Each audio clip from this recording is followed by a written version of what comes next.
Hello guys, দেখতে পাচ্ছেন সারা রাতের ফল এটি 800 টাকা দাম চায়। দাম জল বেশি হয়ে থাকে অবশ্যই কমেন্ট বক্সে জানাই দিবেন।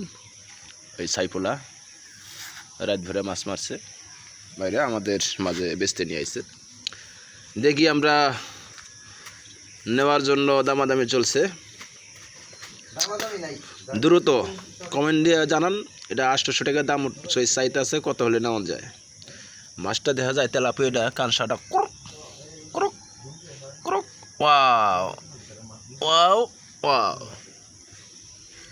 দ্রুত কমেন্ট করে জানাবেন মাছগুলির দাম কি বেশি হয়। শোল মাছটা 1 কেজির উপরে আছে। ওয়াও, 800 টাকা দাম চায়, নেওয়া যায়? কোনো দাম কমবো না। হ্যাঁ, কারণ ফালতু কথা কবে ওই